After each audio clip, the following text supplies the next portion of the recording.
I would say it's much more a people management thing than a technical management thing. 4 or 5 weeks, and then all the connections are made and you have your data and whatever. But then you need to start migrating. People need to start working, new processes, new this, new that, those kind of things. That is what takes the time. The only thing which keeps you back is your imagination. If you can think of it, you can build it. Welcome to CVM Stories, the podcast on customer value management. Together, we explore how companies can be more successful and the customers happier through the use of latest customer value management techniques. Learn key commercial and analytical insights from telecoms, retail, finance, and other industries that drive CVM forward. Hi, I'm your host, Egidius. Today, our guest is Kwame, a marketing automation guru. Kwame worked with majority of big marketing automation tools. In this episode, we will dive into deep technicalities of campaign management, from processes automation to data quality management to choosing the right tool for the job. It's a practical episode packed with real examples, deep technical insights, and learnings. So, let's meet Kwame. So, hi Kwame, thank you for joining us today. Yes, thanks for having me. So, Kwame, you have been working in campaign management field for the last 15 years. You have probably seen it all, done it all, failed in all ways possible. So what makes you so passionate about this field, customer value management, customer relationship management, campaign management? Why are you here, for those 15 years? What hooked you? I think for me, it is just a big puzzle, which I get to solve every time. And I like to solve puzzles. So basically, my work doesn't feel like work. It feels like I'm getting asked to solve a puzzle and to make stuff work. And at the end of the day, I get paid for it. Which is like, yeah, why are you paying me for this? I just like doing what I do. So it's like, the same thing I think about basketball. Why do those basketball players get paid for? They do what they like and just kind of get salary. Yeah, basically, yes. And and I think that if you're passionate about what you do, then you're automatically always take the extra step, the extra mile, and you deliver the best result. But yeah, in the end, it is work, but it doesn't feel like work. So yeah, that's basically what kept me in the game for the last 15 years. Mm-hmm. So could you share a bit of your career path? Where did you start? Which companies did you work in? Which industries did you touch? Because you have very diverse perspectives there. Yeah. So basically, I think like most people, I just ended up in the game by accident, or in the field by accident. So yeah, I studied communication science, and which is a commercial study. And I learned about marketing and how do you communicate your message in the best way, those kind of things. And actually, after my graduation, I started working as a market researcher. So I did that for 1.5, 2 years. And I noticed, I wanted to be bit more technical, the work that I'm doing. And then I started looking around for job opportunities. And then I noticed database marketeer, and I thought, oh wow, working with a lot of data, sitting behind a desk, making calculations. I think that suits me better than doing the market research. So I applied for the job, and finally I got it. So that's basically how I got started. It's fun. It's funny part. Sorry for interruption. It's funny part that those days personalization was called database marketing. You know. Yes. Yeah, yeah, and it's also funny because it has many names, right? So sometimes they call it email marketing, database marketing, marketing automation, lots of tools, but basically you're just touching data which is in a database. Okay. So you got first job as a database marketer. Yeah. So what hooked you there? Um, well, it was at a bank, and I actually remember that because being a bank employee, I could look into all data for all banks, of all people, right? So I actually I told my manager, I'm feeling like a voyeur. I can see all these things. And that's how I'm looking like, I don't know if he's the best guy for this position. And I was like, and then it was, oh shit, I shouldn't have said that because it wasn't like I was nosing into the data, but it was like, oh, I can see all these things. Wow, this is awesome. And the times before GDPR, you know. yes, it was the time before GDPR. Yes, you could see everything, and but after the first few days, it was like, well, this data again, and it's just data, right? So I understand that you kind of was very inspired with the data part, and then you basically started moving probably from the banks. Where did you move next?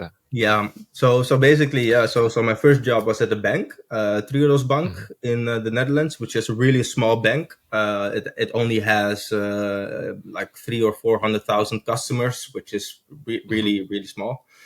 So so it was really a free organization in the sense that they said, okay, so we need to have this result, and you can organize it in any way that you want. So I worked with SPSS there, and I learned how to program in SPSS, which was really awesome, and did lots of other automations. And after let's say 2.5 years, I noticed, okay, so I want to keep evolving myself, but this is not possible where I am working at this moment. So, for example, at the bank, they had a monthly interview with customers, and those results were typed out. And I came up with a way to classify that using a Python script. And that was a bit too far because they thought, yeah, we don't want to go that way. We want to keep things manual. And there were some other kind of I basically I hit the boundary of my growth there. So I thought, okay, let's see if it's possible to go to a different organization where I can continue my growth path. And then I saw basically a job opportunity at Vodafone. And I applied, and I got the job as a CVM CVM marketeer.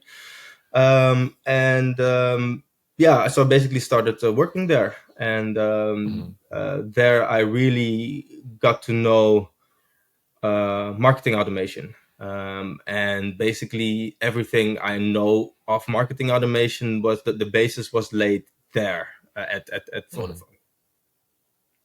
Okay.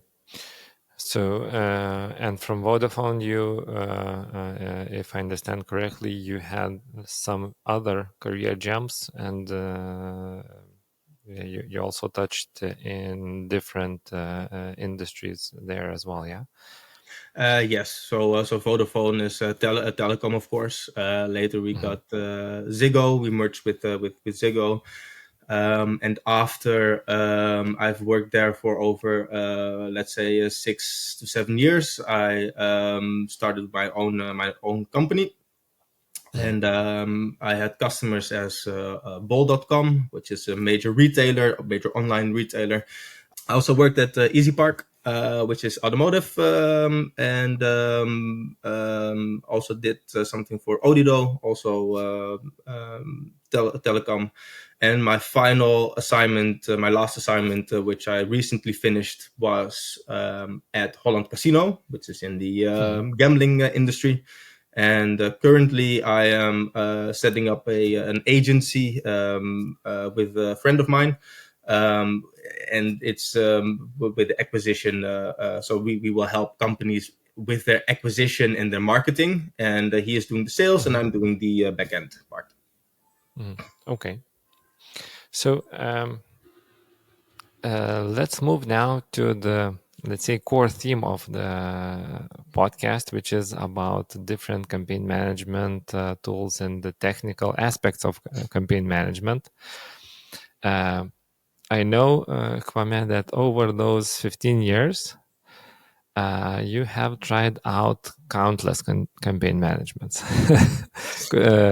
Probably tried out all the biggest ones. Could you name kind of a few of campaign management systems that you have worked with, and basically what are their differences? What did you feel they are doing good, bad, etc.? So that kind of because not everybody has such a diverse experience, you know. Yeah.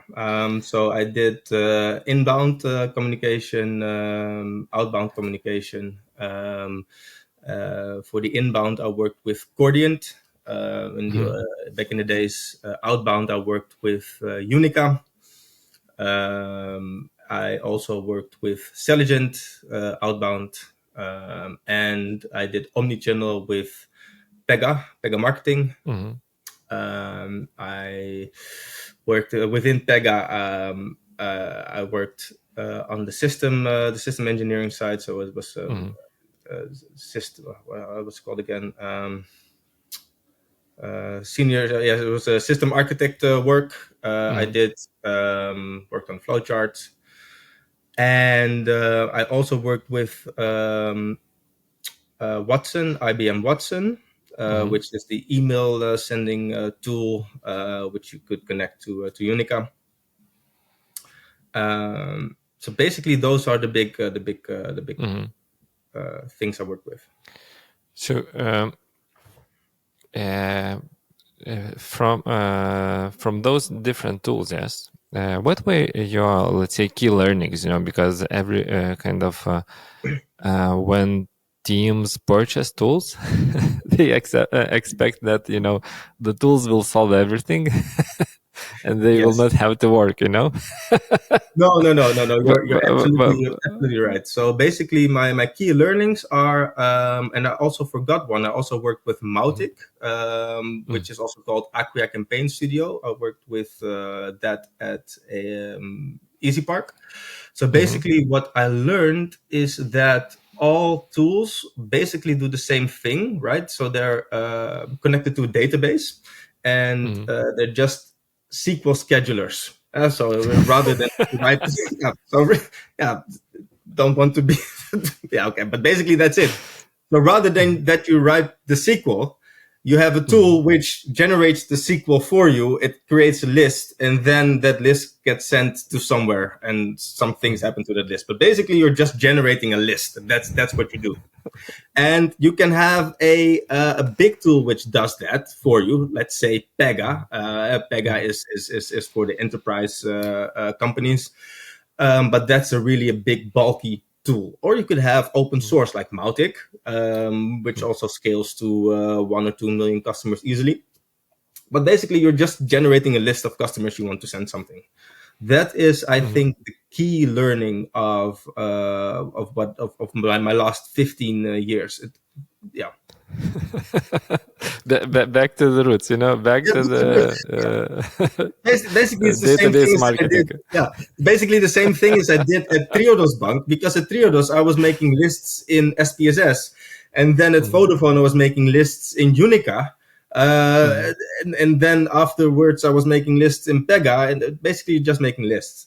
Of course, it becomes more complex, more complicated. So, so if you compare, let's say, a database of Holland Casino, which is in the gambling industry, if you compare that to Odido or T-Mobile, as it is, was formerly called, that is way more complex because then you have massive amount of data which you need to join, and you need to make sure that you don't make mistakes.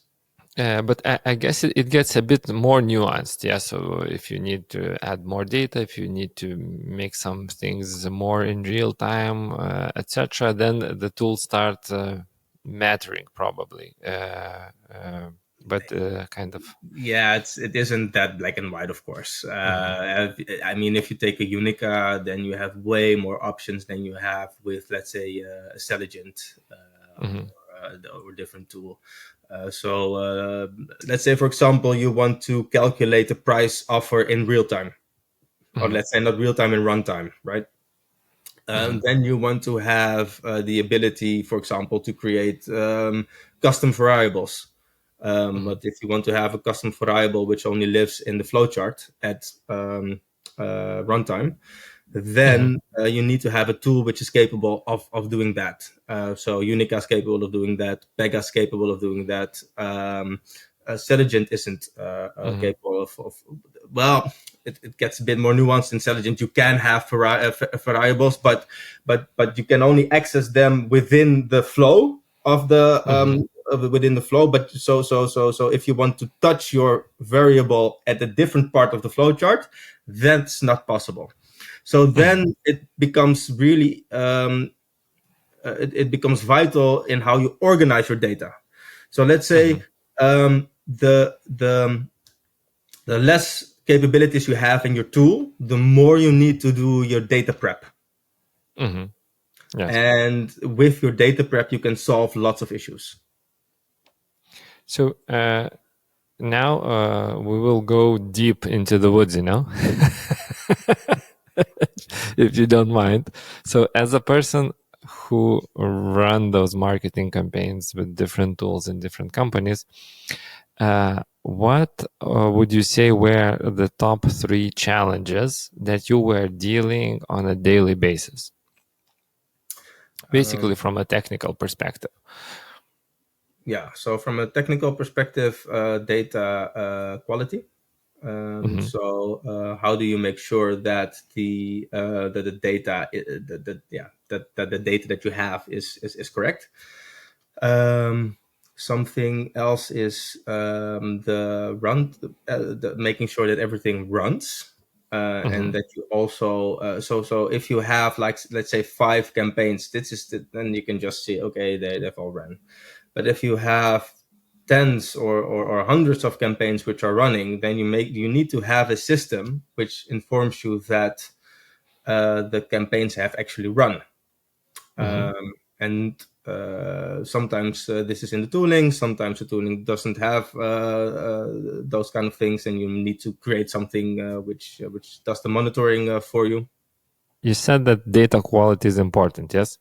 So could you tell us why data quality is so important, and what happens when the data quality is bad, and what are your top tricks to make sure that the quality is good, Yeah. So one of the problems can be that, for example, if you need to send a mail, or I mean, if you need to send a postcard, then you need to have all of the information to be able to send it towards a customer. Or if you want to make an offer, then you need to know what current subscription someone is on, and that those fields are filled. So basically, the neatest trick, the best trick that I've come up with, is actually writing a program which checks the output of the information that you generate, of the file that you generate. So you can tackle data quality issues earlier. Let's say when you are defining your data in your database and you're defining a data view, then you say, okay, only records which have all information in them are allowed to be in my campaign, and you filter them out with the data view. But then if there is a data quality issue, you will not see that because the data is already filtered out. So if you check it after the campaign is run, then basically you have an end-to-end test. And then you check if the data is there. Then you can make sure that all fields are, that all information which is needed is present. And then you can send out your campaign. So when we say, for example, data quality is good, what are the tests that are mandatory to do on the data? Because like the data is an invisible thing, there are millions of records somewhere in the database. And what does it mean, a good quality of data, Yeah, well, so how do you check it? That's a really good point, actually. So ideally it starts at when a customer becomes a new customer, right? Then for example, that the first name is written with a capital, and then the last name is written with a capital, and that all of the basically that makes that works. But we all know that in the real world, your data isn't like that. So you need to restructure your the names. You need to restructure the phone numbers, for example. That they all have the in the Netherlands we have 10 positions, but in other countries you have other positions. So those kind of things you need to make sure that is either handled by BI, for example.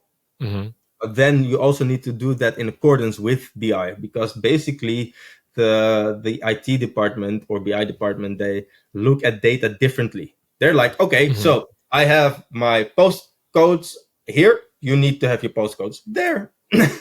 They are there, so you're fine, right? And you're like, no, I'm not fine. They all need to be ordered like this, and then the process starts at getting your data correct. And those things. So if I understand correctly, basically what are from the technical campaign management perspective, what you are doing is you are fixing technical issues from all systems that generate customer data. And you need to make sure that the data is correct. So, for example, if you have a postal postal number, somehow you need to make sure that this is a valid postal code. Yes. So this is like one challenge. So making sure that the date of birth is in the right format, that the names are in the proper format, making sure that the name is not a curse word, making sure that the name is not an XXX, etc. Those kind of things. And if I understand correctly, there is another set of challenges. So, for example, yesterday you had 20,000 of people who used iPhone, and today you have 300,000. Yes. So kind of the list size might be very different due to data challenges. Yes. How do you check on that? Yeah. So what you can so basically what we had at Vodafone at one point was we had A/B tables. So we had so basically you have so you say, okay, so the data we have now is correct. This will be the A, and then then new data comes in the next day, and you compare the data on several basically on quantity. And then if the delta is too big, then you don't load the B table. You stick with the A, because then apparently something is wrong. If it passes, then you load the B table, and then the next day you switch, of course. Okay. So, marketing has a lot of data tests. Maybe more than you could imagine. Yeah. So, after we make sure that all the data is correct, and when we use that data for personalization, all the information in those personalized emails, messages, etc., are all correct. You also said that we need to make sure that everything runs. Yeah. So, what would be your basically tests or the set of tests that you would say are necessary to feel confident that you know that things are running? Yeah. So ideally, you need to know what you will send out that day. Mm-hmm. So if you, for example, you can go into system tables of your of the tool that you are using, and then you can see, okay, which campaigns are scheduled to run for today. And then if and then you check which campaigns are scheduled to run for today, and then at the end of the day you see, okay, have these campaigns actually run? You compare those two lists with each other, and then if they match 100%, then you're fine. If they don't match, then you need to go in and fix it. Okay, so this is kind of perspective number one, that actually the campaigns ran. Yes. Then what about kind of, I don't know, notifications of failures? What if campaign ran too long? So, for example, you expected that it would be running like for an hour, but it's running for 10 hours. It's, are there any more nuances, Yes. It can be. Basically, it can become it. So this is where the difference in tooling actually starts to matter, because the more advanced tooling you use, the more freedom you have within your tool, right? So basically, if you have a tool like Selligent, the only notification that you get is that it started, and if it failed. But if you get a tool like Pega, for example, you can customize that. You can fully customize it, and then you can also start monitoring it. Indeed, what you said on runtime, on output, on input, those kind of things, and then. It really depends on what kind of operation you're running, and if you're running something as complex as is a telecom in the telecom, then you need to make sure that there are a lot of moving parts, right? So one of the things that you, for example, if you have an omni-channel campaign setup running, then you have an API call which is coming in from a website. If a customer visits the website, you need to make sure that that the correct offer is served. So that API call can fail for whatever reason. If it fails, you need to fix it. Then you can also get a another call coming in from let's say the how do you say it? The phone. From the call Prefix? center. Okay. Yeah, the call center. So basically, if a call center wants to make an offer to a customer, that's also coming in. So there are lots of moving parts, and you need to make sure that everything works. But that's from a technical perspective. But the organizational perspective is also important, because who is going to pick up all these? Who's going to fix it, right? So Yes. if you have a team of, let's say, 10 people working, and you have everyone's developing campaigns, and they make sure that everything goes out, and they need to test it, and they need to and they need to discuss this with the marketeers. If something fails, who will pick it up? So you would need to have someone who is on an ops duty to make sure that if something fails, that the operation keeps on working. If you are interested in customer value management, check out our customer value management body of knowledge. CVM Walk is a comprehensive guide for CVM professionals offering tips, tools, and best practices to help you in your job. Visit cvmwalk.com for more. Do you understand correctly that once you're running those robust operations, you need to think about basically CVM ops as a separate kind of operations that sometimes even need to be on duty, over weekends and holidays, yeah? Yes. At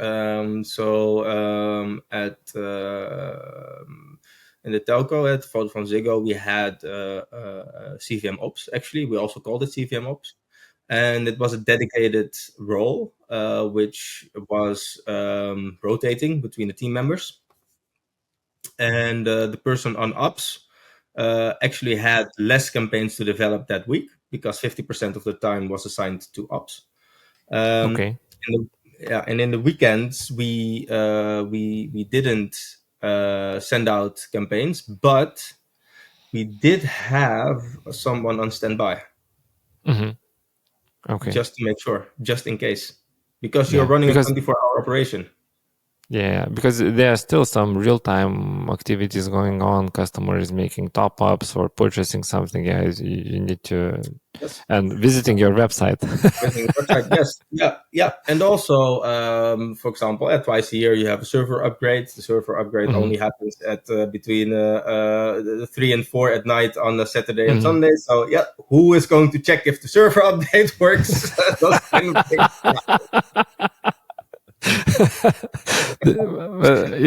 I bet that nobody told you about server updates when you were in university learning about marketing.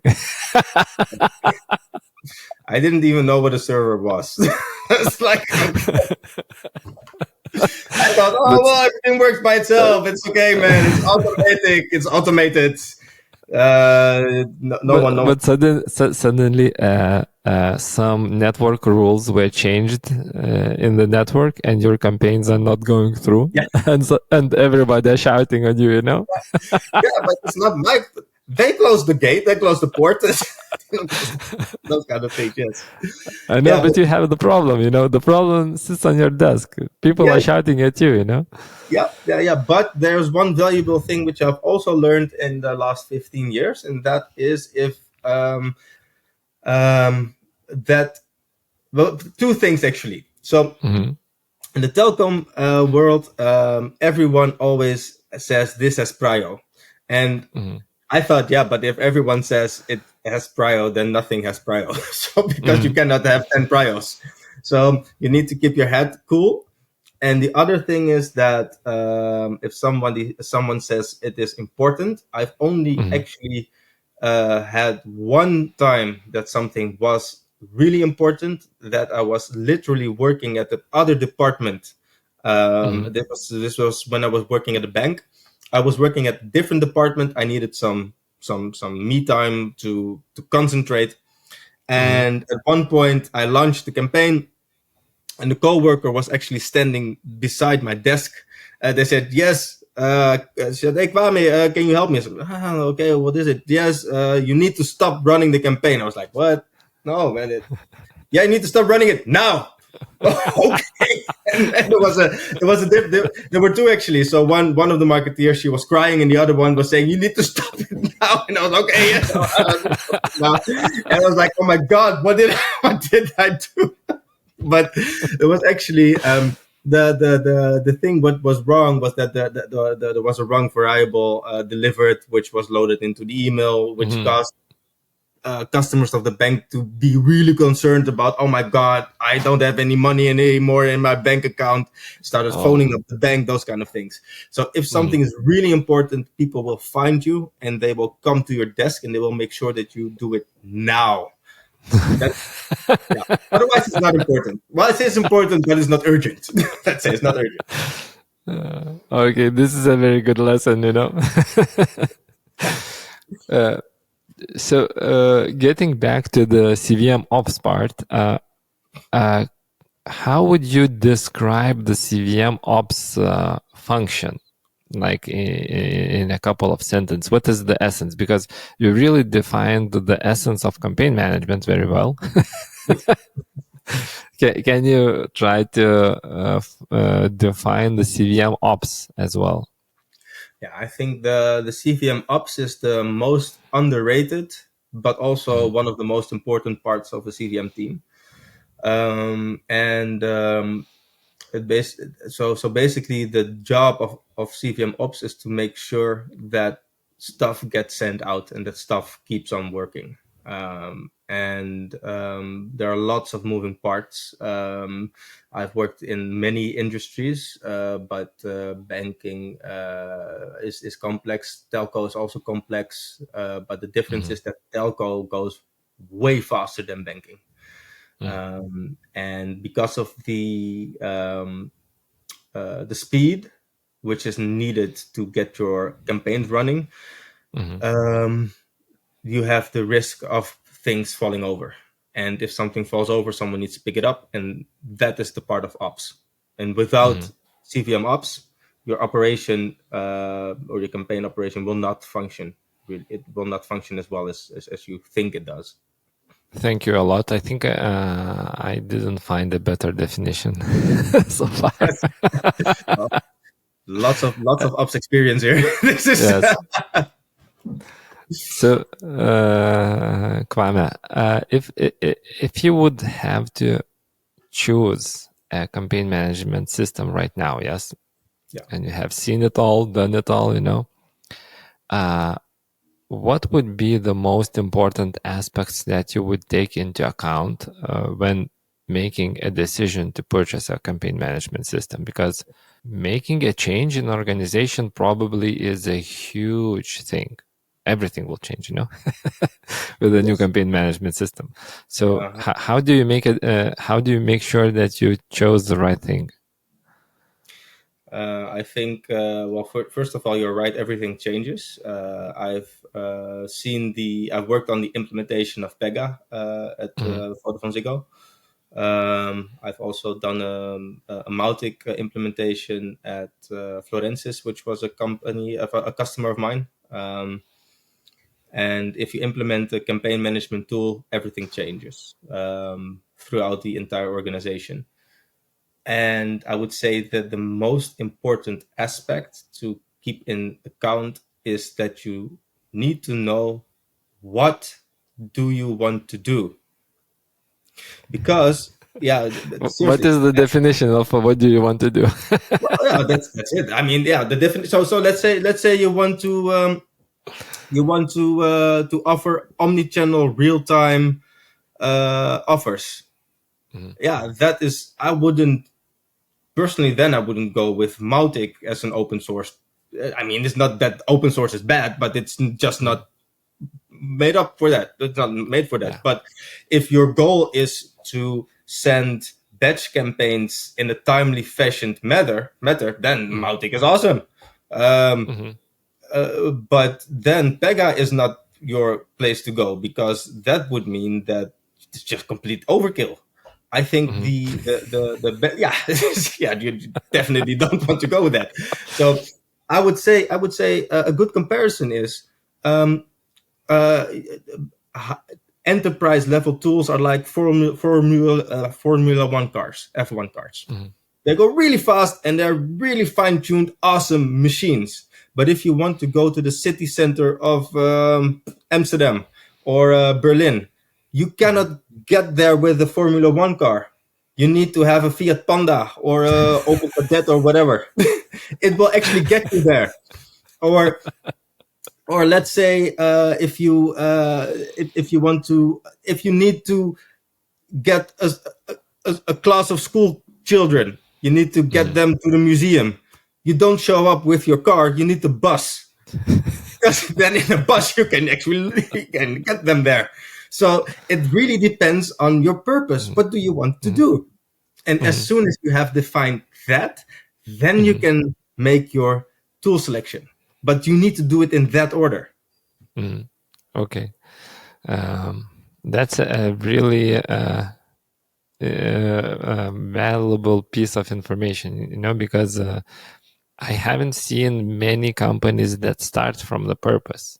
Many companies start from a beautiful idea. I will do everything in real time. I will do everything with machine learning, everything AI, etc. And then kind of you get lost down the way. Yes. Now, the other important aspect is, let's touch a bit about the change. You have seen several campaign management systems being changed. I will ask you two questions. How much time does it take to purchase a new campaign management system? And how much time does it take to actually implement a new campaign management system from start till the legacy system is shut down? Oh, wow. I think the sales I think the sales cycle, so to purchase it can take easily a year. So let's say Mm-hmm. one year Mm-hmm. probably, because you need to go through all of the options. Well, first you need to define the goal, the purpose, what you want to do. Then you go through the options, and then you get the contracts, those kind of things. So the sales cycle is easily 1 year, perhaps 1.5 years.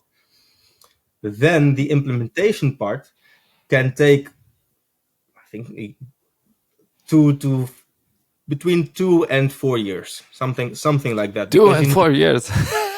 Wow, yeah, it took a lot of time, and sometimes you cannot even phase out the. But this is okay. So now I'm talking about the complex organization. So you have we had hundreds of campaigns running, and you need to migrate everything. And then you also have a period that tooling is besides each other. So you have your legacy system and you have your new system. And when do you actually switch it off? And then you also need to compare the outcomes of the new system with the old system, because you need to make sure that everything is migrated correctly. So let's say the Pega implementation, it took like it started when I was there, and it was still not finished when I left. So. Okay. And switching off the legacy tool, sometimes it's not possible to switch off legacy tools, because I know companies who have purchased a new tool and they still need to use the legacy tool because the new tool isn't capable of doing stuff the legacy tool could do. Oh my God. Yeah, seriously. Yes. So this is how you end up by having, a zoo park. It's like... Yeah. Yes, you have a zoo of multiple legacy stuff and those kind of things. But I would also say that that it depends on the complexity, but also on the political part of the company, because you have company politics, and people want to do this, people want to do that, and that can be very time consuming. Okay. So now, if we are switching from one tool to another, we are setting up ourselves for 2 to 4 years project. What would be your advice, or what would be your learnings from previous projects?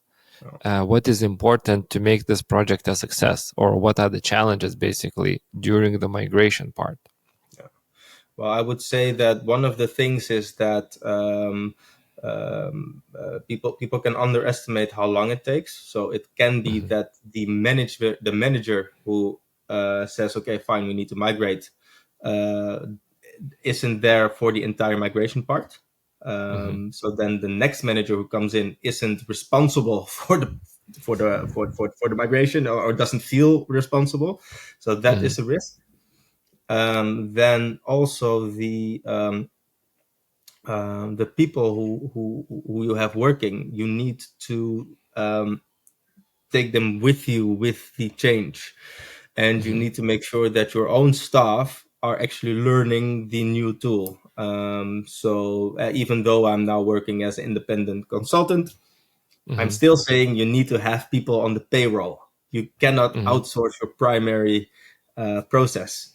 You can have, of course, you can have experts who help you for a short period, but you don't want to be dependent on them. So it is really important that you take your own people and you learn them working with the new tool from the first possible moment, so that you teach them. And you also need to make sure that they don't get the feeling that they will be made redundant because perhaps they don't want to learn it, or perhaps they think that they cannot learn it. And I would say the last thing is that a new tool can be daunting, right? And people can say, okay, this is a new shining flashy tool, and then the consultants who are coming in, they are protective of their knowledge, so they don't want to share it, and they make it really big thing. But actually, if you make it really small again, it's just a relational database which produces lists with the shiny user interface. That's it. If you can make sure that your people also understand that it's not more than that, then you can take them with you on your new journey, and you can make the transformation. Okay. And could you share, let's say, what is the feeling from being inside and going through that transformation? Because at some point, you're running your old campaign management system, all processes are running, you need to be kind of on the standby, you're operating those campaigns, and you are moving to a new campaign management system. You are now operating two tools, creating campaigns in two different environments, need to you need operations in both of those environments. How does it feel from the inside? It can be quite chaotic, and if the lines are not clear, then you can get it can also get confusion, right? So so when we did the migration of Unica to Pega, not all team members were onboarded at the same time, which is also not possible, of course. But it can create a feeling of anxiety of why am I not allowed to touch the new tool? But also, what we also experienced was that some people who were on the payroll weren't allowed to do stuff inside of the new tool. Okay. But only the consultants, the external consultants were allowed to do that. And then you get, but hello, I've been working here for like 4 or 5 years.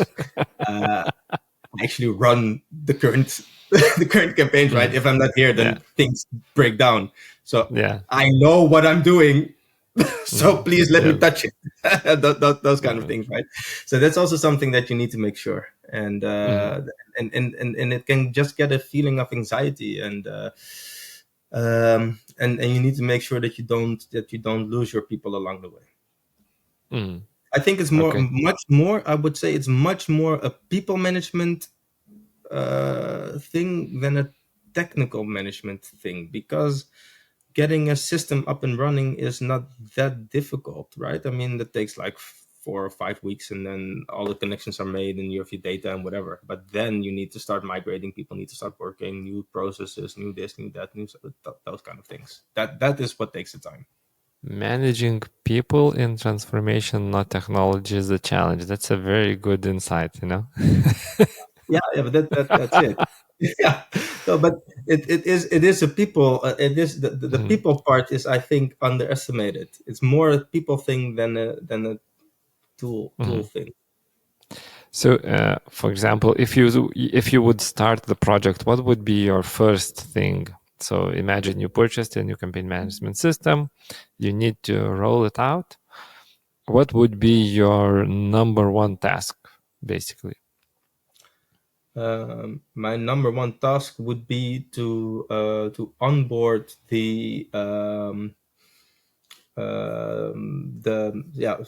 So basically, you want to produce stuff with your new tool, right? So you want to onboard the people who will work with the products.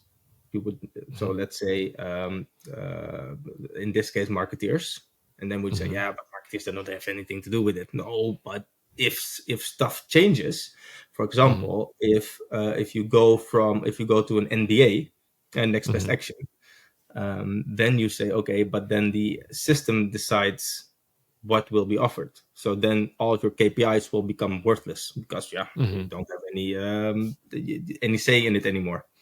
So that means that the organization changes. So then if you first implement the tool and then you onboard the people whose work will be impacted, then you have struggle on struggle, but you need to start with onboarding them. So I would say the number one thing is basically to get the people on board, because it's for the people who need to work with the tool, or also who are impacted by the outcome of the tool, that those are the people you need to onboard. And that's really secondary to all of the technical stuff, because the technical stuff is because software nowadays also is really good. It's just click, clickety clack, and then an API call, and then data starts flowing. It's like, it's not the same as 30 years ago, right?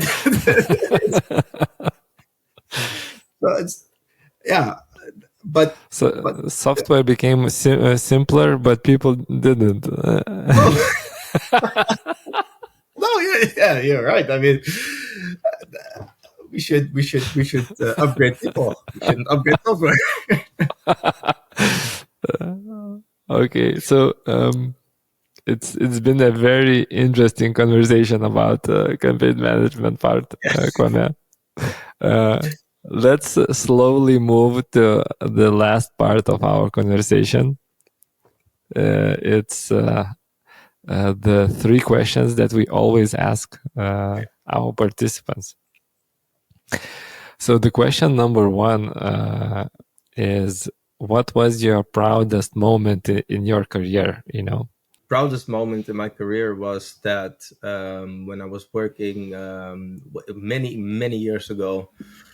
So the campaign tool that we had, the file was sent to a channel partner, and then it was checked, and then if the information was missing, we got it back. And at one point, I got it back at the end of the day on a Friday, and I needed to fix it, and I was really upset because I missed dinner at home, and I don't like missing dinner at home.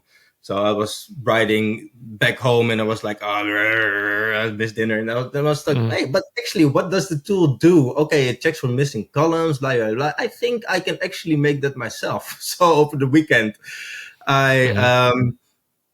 I created a proof of concept. And then I spent 1.5 years perfecting that. And then basically we could insource everything. So I'm really proud of achieving that. Every communication until this day, every communication sent by Vodafone or Ziggo to any person in the Netherlands is checked by that piece of software which I wrote. So wow. That's really awesome. That's amazing. Okay, that's a very inspiring part. And it's really interesting that, progress happens at the biggest point of frustration, Yes. Yeah, you're right. Yeah, that's because then you think, oh no, how can I fix this? Then you start and you start thinking. Together with the proud moments, there are failure moments in the career, especially in customer value management, because they are very visible. Could you share some of your kind of failures as well? I have many. Yeah, I would say one of the biggest was when I was making a selection for when I was working at the bank, and in the bank, your data needs to be 100% because people get very nervous if you get wrong communication from your bank. So I was making a selection for the for the coming out, how do you say it, for the magazine of the bank, and I had this list, and it went to the printer, and then everything was fine, and I checked it, and my manager checked it, everyone checked it, everyone's fine, blah blah blah blah. Okay, it was the first time actually I did it myself, and I was working like for 1 year, something like that, and then at the last, I don't make it up, the last address that my manager checked. He said, "Hey, Erik Jan," the guy was called Erik Jan. "Hey, Erik Jan, you're living with this is your address, right? And you're living with this and this and this and this person." And then Erik Jan said, "No, that's my ex-wife." And I was like, "No!"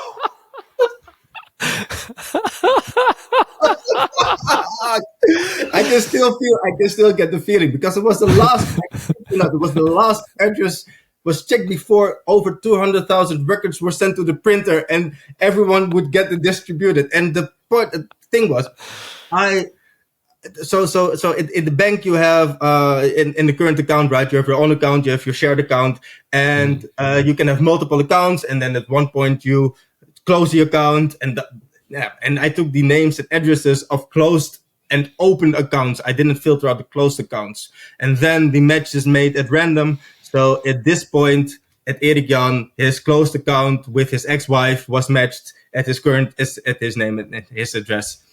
And that went almost horribly wrong. I think that, because I was also on a temporary contract, and I had kids, and I had a wife and a house, and I was like, "Oh my God, I'm gonna lose it!" No.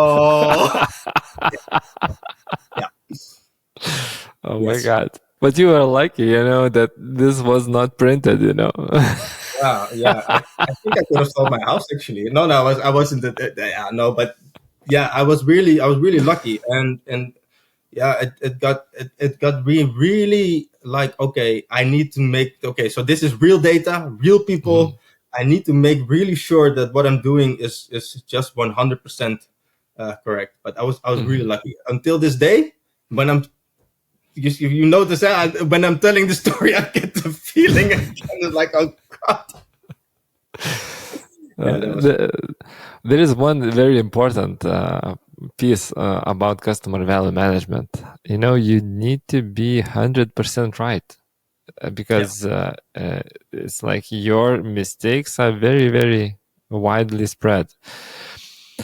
And the last part is, what learning resource would you recommend for any fellows who are either working in this field or would like to step up and start their career here? There isn't a study of it, right? So you cannot go to university and learn it. So the way I learned it is through talking to people, talking to experienced coworkers, and basically, because it is an ever-evolving field, I would say the way to learn it is to think that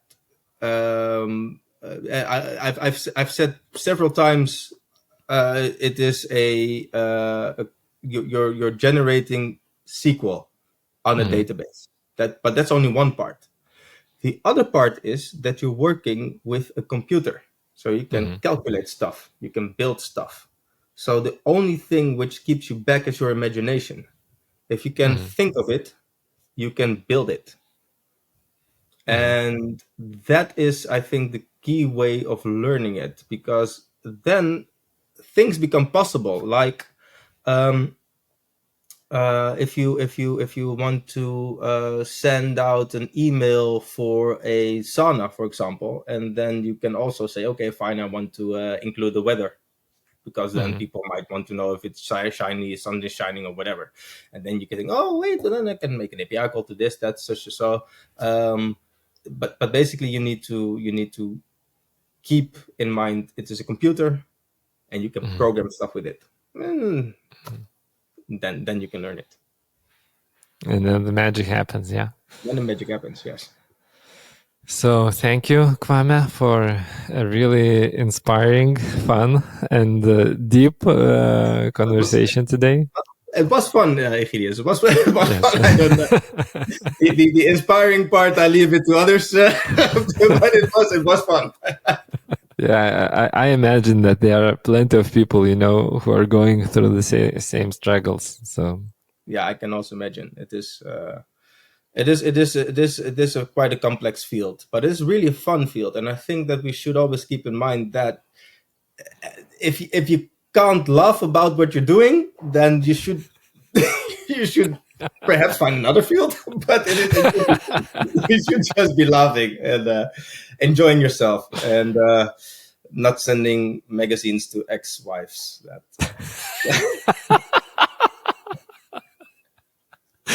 This is what this is what I also love about this job, because it's like if you can't laugh, it's not a good job. No, yeah, you're right. Yeah, you should definitely go and do something else. Yeah. CVM Stories is produced by Exacaster. We help companies take their customer value management to the next level. To stay updated on our latest episodes, subscribe to the podcast or sign up for an email newsletter at exacaster.com/CVM Stories.